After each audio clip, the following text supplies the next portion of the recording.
So today I've got a Suzuki Re5 1975, I think it was. I don't know, it's been a while since I've even looked at this.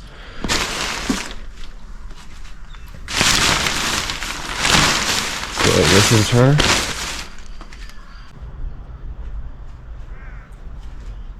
So I had the radiator, the old one, it was leaking like a sieve. It had like a million repairs done on it. At the top, it was leaking all through these fins, under pressure obviously, and so I decided to make my own. I got the tank repainted because it looked horrible. I got the seat remade because it had dual humps. I'll see if I could put that. There's an EFI conversion that I could do on it. That's gonna cost $2.5K, which that's where I was heading at, but not far from being done. But like, obviously I'm jobless at the moment, so because of unfortunate events. But anyway, let's not get into that. The bike's pretty nice looking, to be honest. I just need to give it some love and attention right now, and maybe try to check over the carby again. It did have some issues with the carby, which I'll get into soon, but hey Milo. So this is the carburetor setup that's off the Suzuki Re5. It is by far the most complicated piece of junk ever made for a motorbike. With the carburetor itself off, we have 1 butterfly, 2 butterfly, 3 butterfly, and a on the other side, which then goes into these pipes, and from there there's another valve as well. It's called the port valve. So just right there's 4 butterflies and valves. Basically it has I think 5 cables going to this carburetor, which is astonishing and stupidly like overcomplicated.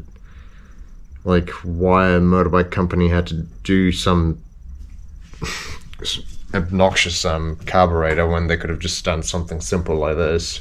1 butterfly and just vacuum assist it. Get this carburetor back on, see if it goes, and if not, I guess I'm going the EFI route, the $2,500 one, because ain't nobody got time for this if it doesn't work. Guess we'll see. So that's the port valve that I was talking about. It's inside the peripheral port. I've created a small contraption for the port valve so it wouldn't close. Don't judge me. Something basic and simple.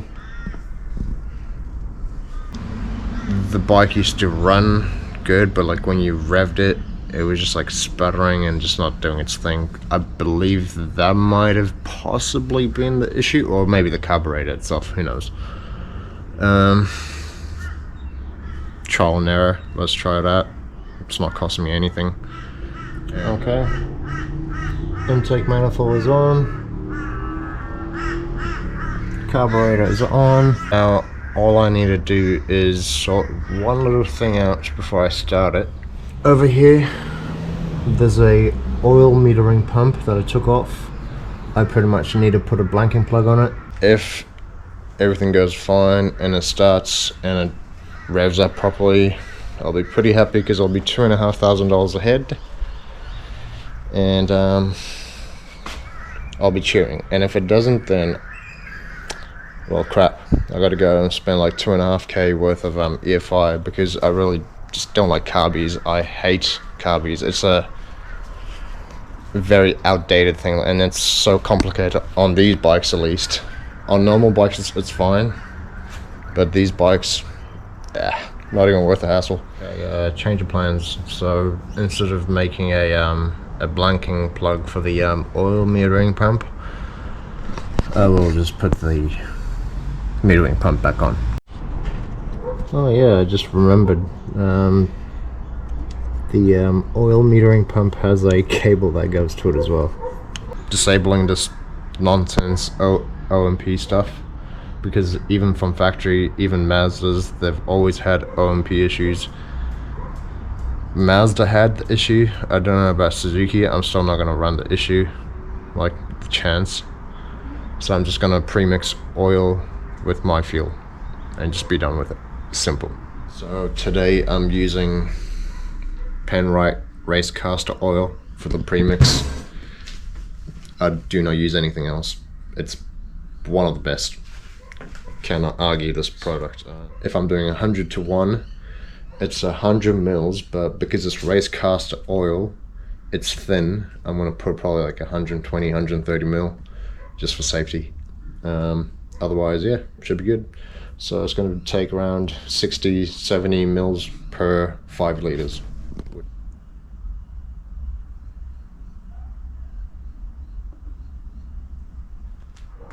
So it's the startup day, and for me to see if, you know, the little tiny touch-ups that I've done to it is actually going to make a thing run or not with the carburetor. I've got premix fuel here.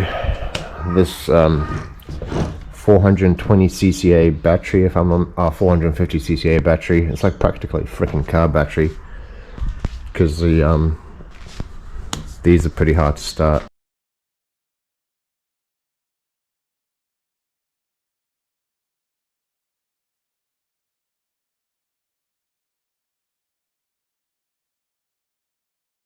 It's got a bit of fuel in it, 5 liters only for now, because, you know, why not? I don't want to put too much in it, just in case if I have to drain it. And she's basically ready to start up. If it does. I guess we'll see. Alright, let's see if it starts up.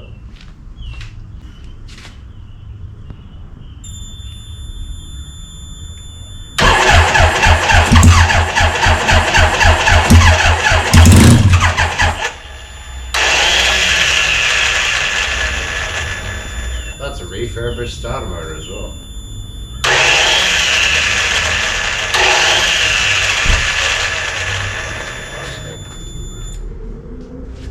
Typical Rotaries, they're never hassle-free. Even though I know a starter motor is not a Rotary problem, but anyway, it's just a old school problem, I guess.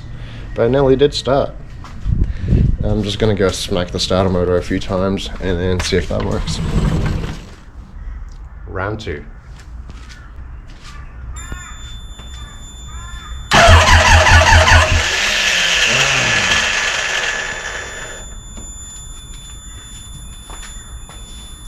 Why you gotta do this?